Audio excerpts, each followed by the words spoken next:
You've heard me say before, governance is extremely important. Well, I'm interviewing a governance guru who's now running a private foundation, Wendy Deming, CEO of the Bishop Parker Foundation. I hope you're going to enjoy this podcast. She's got some wonderful tips. Hey, did you know that we have a YouTube channel with all these podcasts and video? You get to see what's going on, what we look like when we're doing these podcasts. So if you'd like to go take a look, it's youtube.com/@thecorley-company. We'll see you there.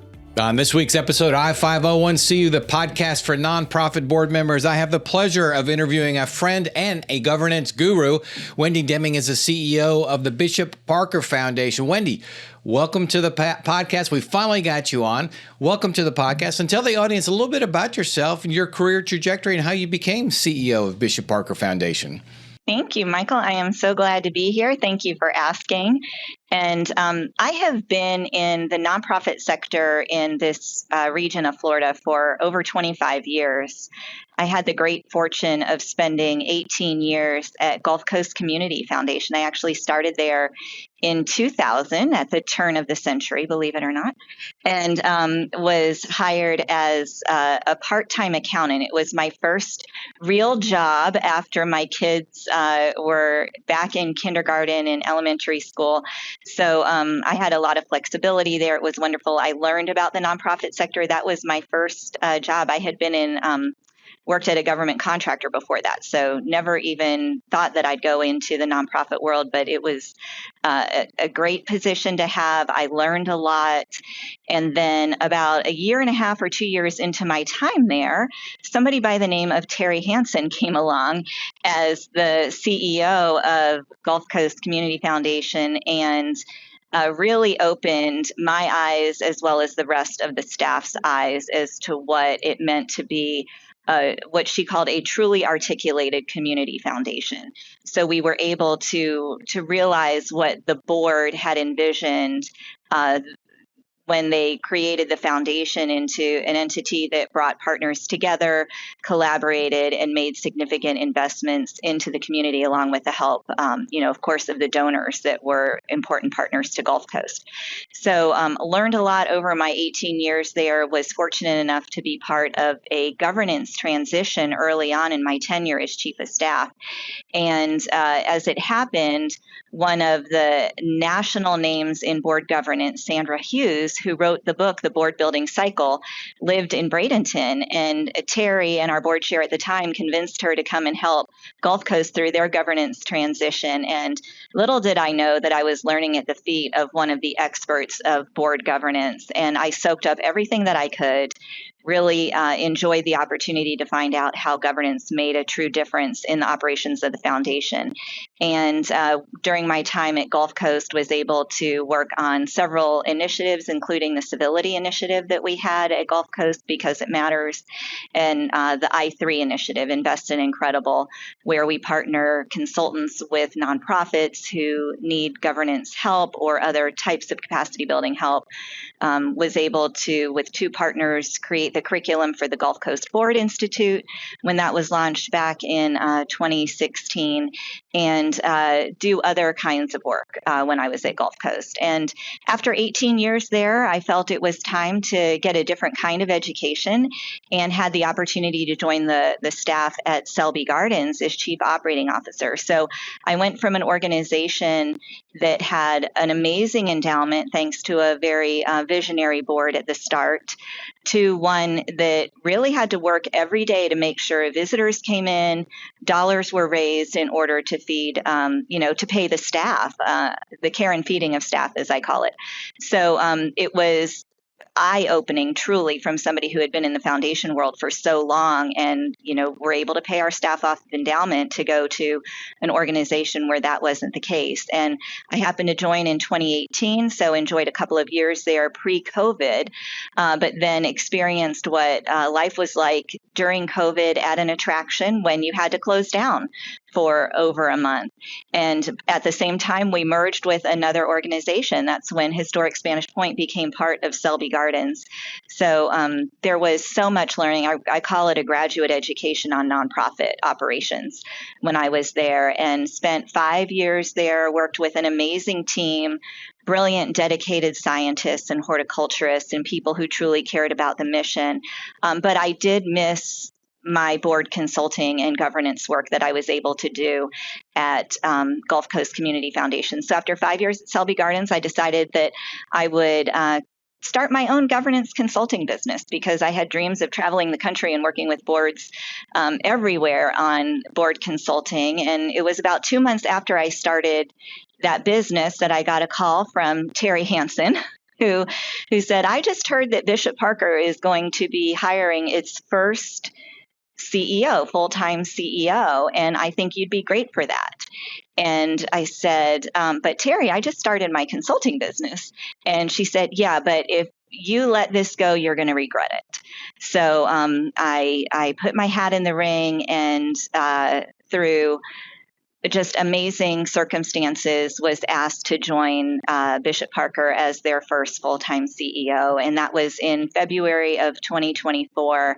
So it has been a little over a year and a half, and it has been just an amazing position. I work with an extremely dedicated board of directors and really get to help create this foundation from the ground up with operation and practices and governance standards and all the things that are important to creating an organization. So it was a once in a lifetime opportunity, and I am ever so grateful that the board is allowing me to take this journey with them. Well, and you're excelling, and you're able to use all your historical experiences and apply it in this setting, which has been absolutely fun to watch from those of us on the outside. Now, you are a governance guru. You've been well known in our community for that. But governance means different things to different people, especially to the board members who maybe they're in the business community and they join this board and all of a sudden they hear this term governance. How do you define governance in the nonprofit sector? Governance is the bedrock for any nonprofit foundation. Without a solid, or any nonprofit organization, without a solid foundation in board governance, you are not setting up that entity to thrive for the long term. So it really is all about a mindset that adhering to good governance standards are important to a board, and then putting the processes in place that continue that commitment over time. It's not just about having a consultant come in, to work with the board, create a whole set of policies and think that, okay, we're done, we can put that on the shelf and not worry about governance. It's a continuing education for the board. It should be on every single board meeting agenda, a governance moment talking about what that means to the board. It should be part of the evaluation process of the board, so where that education really needs to happen, where the board might be weak or where it might be strong. But it is a critical year-round effort that has to be a priority for the board. And when a board member says, yeah, I get it, but so how can it be a strategic asset? If you have good governance, what and how does that position a nonprofit? Well, first of all, it positions a nonprofit very well in front of donors because, we have worked hard to educate donors at the community foundation level when I was there about what questions they should be asking before they invest in an organization. And the level of board governance really is one of those questions because, first of all, you want to look at our board members contributing regularly to the organization, making meaningful financial contributions every year. And as a donor, whether it's an institutional donor or an individual donor, if you see that the board is not contributing 100%, then why should you? So it's understanding that it's not enough for board members to just come to meetings and listen to the reports from staff and then go away and not think about that organization again until the next meeting comes around. But it's making it an intentional part of their philanthropic giving. It's part of their life story when they talk to people at, fundraisers or at social events. When they're talking about themselves, their board service should be one of the things that comes up. It needs to be that important to them. So it can be a strategic priority from that perspective to attract donors. But it's also a way to attract future board members, because when you can show those prospective board members that they're coming into an organization that knows how to effectively use their time and talents, it can be extremely appealing for people, especially those who have a lot to offer an organization. I always tell people, if they are asked to come on a board and they're promised that there won't be a lot of work involved, I say, run, do not walk away from that, because there should be a lot of work and you should want to work, because you're serving in a volunteer capacity, yes, but that doesn't mean that there's nothing for you to do. Oh, very well stated on, and making a case why good governance is a strategic asset, if you will, for a board and for an organization. I'm so glad you shared that. So let me turn the tables a little bit. What are indications that a board needs to improve its governance? One of the first ones, and people always snicker when I say this, is that there are parking lot meetings happening. So that is when you sit for an hour or 2 hours around a board table and you hear from the CEO and you hear from staff and you might hear from one or two board members. But the real meeting is happening once everybody leaves the table and goes to the parking lot and starts chatting. So that means that either they didn't feel comfortable speaking their piece in front of the board, or they weren't given the opportunity. So when you see that those things are happening, it's incumbent on the board chair to figure out how they can facilitate conversations so that everybody has the opportunity to say what needs to be said at the board table. Some other red flags are when you have a chief executive who is able to micro-govern. So when when you are in a board meeting and you keep track of whose voice you hear the most, if it's the CEO's voice, then there is a chance that there is micro-governing going on. The CEO is there as a participant, but certainly not to lead the board meeting. It is the board's meeting to lead. So that is always a red flag to me.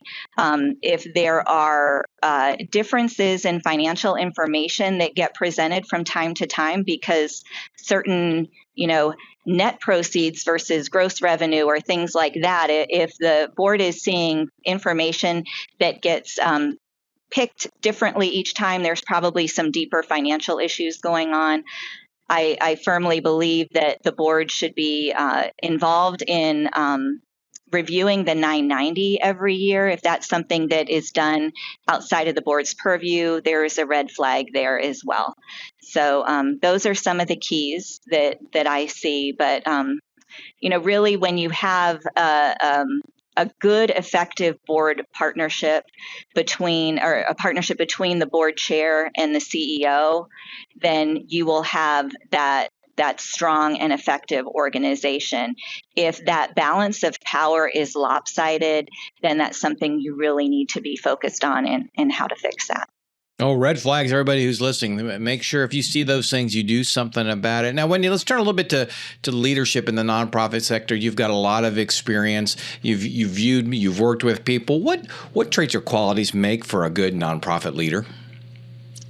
First and foremost, knowing that the best thing that they can do is surround themselves with people who know more than they do.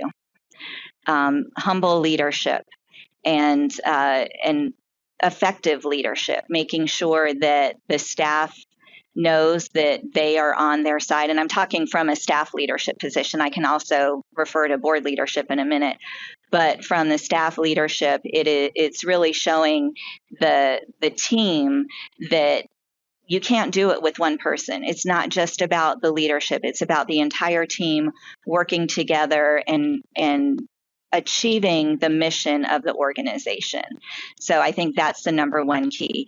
It's also making sure that you are staying at a strategic level when you need to as staff. When leadership tends to dive into the weeds, then they're not allowing the staff that they've hired to do what they're really good at doing and cause a lot of doubt. So the board hires the chief executive to stay at a strategic level as much as possible, and that's where that focus needs to be. So again, it's either that micro-governing where they're overextending their role, or micromanaging where they get too much into staff leadership. Now, go ahead, Michael. No, I was going to ask you for a board, the traits for good board. So for board leadership, it is a chair who respects the role of the CEO and asks the CEO questions on a regular basis, checks in from time to time, not checking in to make sure that they're doing their work or, micromanaging, but just how are you doing? How is everything? What's on your mind today? Is there anything that the board needs to know about? Making sure that they know that they have support. Being CEO can be a very lonely job because you have a staff that's conducting the work at the ground level, but then you're trying to manage them, but you're also trying to manage a board, and you don't have a lot of resources that you can go to as the CEO. So for the board chair to understand that is crucial. And when an organization is bringing on a new a new board chair, it's crucial that they allow that person to have some education into what it is going to involve to be an effective board chair. Because just because they have been a board chair at another organization doesn't mean that they had the training that they need to do it effectively. So you need to not assume as the organization that your board chair is coming in knowing how to facilitate meetings, knowing how to support the CEO and all of the other things that the board chair should be doing. So effective training is great. When you've had a good board chair, help them set up or have them set up a mentor program so they can go back to the incoming board chairs and say, here are some tips that work for me and they might be helpful to you. So it's making sure that that educational opportunity is there and that the board chair is really supporting the CEO. But it also comes down to being able to facilitate a board meeting. And again, making sure that you don't have one voice that is monopolizing the time at board meetings and ensuring that people who haven't had their voice heard or who don't typically talk very much are given a safe place to do that at meetings. So it's always being attuned to what's going on around you. And that really is a unique skill. We've seen it so many times where the board chair either hogs the conversation or allows conversation to just go off on a tangent and doesn't rein it in. And we can't assume people know how to do that. It really is a trained skill to learn how to do that. Right, exactly. So let me ask you, as you've been a funder on the funder side for more years than on the fund recipient side. So as a funder, what are some things you look at organizationally before you fund an organization? So, well, one thing I look at as a funder, and I kind of feel sorry for all the organizations that work with Bishop Parker because we've started adding governance questions, which never were there before. So again, it goes back to my belief that when you have a board that is governed effectively and well, that our investments are going to be that much better made because we know that they have that solid foundation on which to build the organization. So I have added questions like, let us know the last time you reviewed your chief executive. Was it within the last year or 2 years or maybe never? And when was the last time you looked at your bylaws? And do you have one we added this year was, do you have a CEO succession or emergency transition plan in place? Because if we're going to make 6 or 7 figure investments in your organization, we want to make sure that there is going to be somebody there who can carry out the intent of that grant, whether you're there, that current CEO is there or not.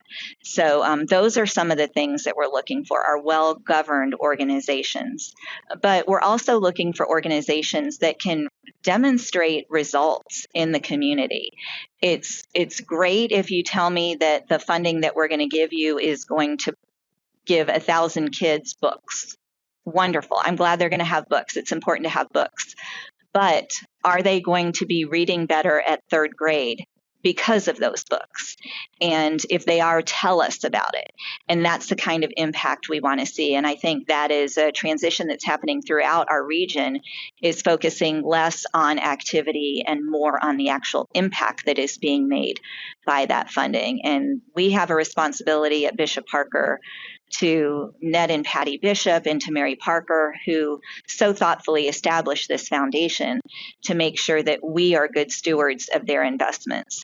And that is why we are focused on impact, focused on governance, and really, one of the things that is crucial in this whole role as a funder is ensuring that we have relationships with our funded partners.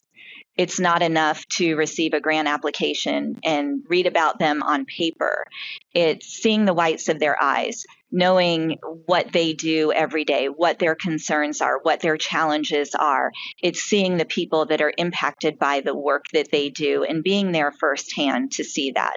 So we really focus on building those relationships for new partners into Bishop Parker. We fund them at a small level because we want to see what their impact is and build that relationship with the hopes that we can grow into something more impactful over time. Yeah, and it sounds very analogous. I've used this analogy before, coming from the for-profit sector, almost like a private equity company. You're really betting on management and leadership. You're going to assume the work is good, right? And I know you've got some swim lanes that you focus on, but at the end of the day, it's, do they have the right structure in place? Are they professional? And can leadership demonstrate what they're asking for? And you're helping to develop that criteria. Exactly. And it's thinking about the organization as a business and looking at those diverse sources of revenue, making sure that they're thinking about, how can we leverage some of the services we provide into operating revenue so that we're not solely dependent on philanthropy? And then what is the balance of our government grants versus our foundation grants versus our contributed revenue. So you can really start having some of those deeper conversations when you spend the time with these organizations and build the trust with them. They're willing to be open with you. They seek you out for counsel when times are tough. And rely on the foundation for more than just being a check, but also being a true partner. And I think that would make our founders, the Bishops and Mary Parker, very happy because they focused on community building and creating partnerships with these organizations, and that's what we're doing today. Yeah, it really seems you're another complement to the ecosystem. And I say that because Bishop Parker is not that old. Mary Parker only passed away just a few years ago, and then obviously the organization has grown since then. But you do view nonprofits as partners and partnering, and it's not this, I travel the country, and there are other parts of the world that it's do as I say, kiss the ring, but we're very fortunate here that's not the case. So if nonprofits are wise, they'll embrace the opportunity to grow and develop by working with the funders and appreciating why the funders are asking specific things, because you're really trying to grow them and make them much more sustainable. Exactly. We can't do the work that they do. We can help support them, but they are the ones doing the hard work every single day.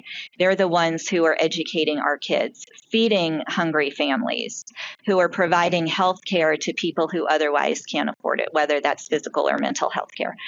So they are out there really doing the work to achieve their missions, and we are here to provide as much help and resources as we can. And I think that in the short time that we have been around, that people are seeing that is true from Bishop Parker. Oh, well, certainly under your leadership, that is very much the culture that you're building. So you've been there, just shy of 2 years, really, a little over 18 months, as you said in the beginning of the conversation. What's been the biggest surprise as a CEO of a private foundation and at this one?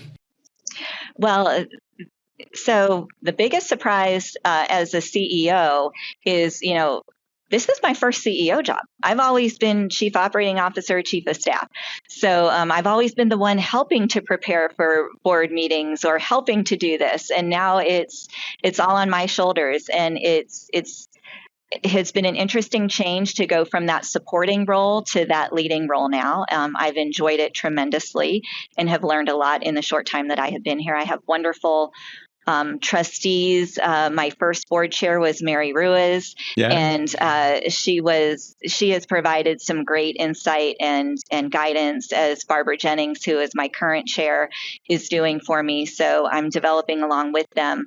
But we are so fortunate to have one family member on our board, and that's Mary Gerald, who is Mary Parker's great niece.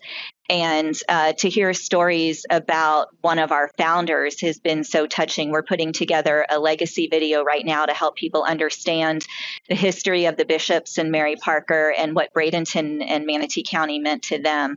So it has been lovely working so closely with people who worked with the bishops and Mary Parker, who knew them while they were alive. I unfortunately never met any of them, which is a regret of mine. But I feel like I know who they are because I have had the opportunity to work with Bob Blaylock and Bud Parent, who attorney and accountant for the bishops and Mary Parker, and then also through Mary Gerald's stories. So it's a lot different than working for a nonprofit and working for a community foundation where you're working with a lot of different donors. This is all one family. And it's been an education for me, but it's also been a great joy. So I'm really thrilled, like I said, and grateful to be where I am. Well, it's clear that you were made for this role in this job. The impact you're making in Manatee County is noticeable, and I'm excited to see what's going to happen. Wendy Deming, ladies and gentlemen, CEO of Bishop Parker Foundation and governance guru. And maybe after this run, maybe you can be that governance consultant you talked about. Maybe. We'll see. There's always time, right? Thank you, Wendy. I really appreciate you coming on the podcast. Thank you, Michael. And everybody's favorite segment of the podcast, Recapping with Reed. Reed, Wendy gave us a lot there. What you got? Why governance is important from a strategic asset perspective for agencies and organizations, not necessarily funders. Good governance makes you look attractive to donors and funders, because why would somebody give you money if their investment isn't going to go far? And then it also helps attract new board members. When you can show that the board members that you are recruiting and are part of your organization can effectively use their time and talent, it is extremely attractive for those who want to give their time and talent. Very nice. Number 2. There's indications that governance is not in the best place for an organization, and she gave a couple examples of that. One being when there's parking lot meetings happening. So like the actual board meeting itself didn't cover that much. The real meat happens out in the parking lot before or after. If the CEO is micro-governing, the CEO is the one talking, spending a majority of the time talking in board meetings. That's another indication that your governance might not be at the highest quality. Wow, you really did listen to this podcast. And number 3. Something that I believe was first brought up on episode like 5 or 6. The role of the board chair in a board meeting is to facilitate the meeting. Make sure everyone is able to provide their input and one person is not dominating the conversation in any one board meeting. Very well. Very well stated, Reed. You captured that extremely well. And Recapping with Reed, ladies and gentlemen, and we will I-501 see you next week.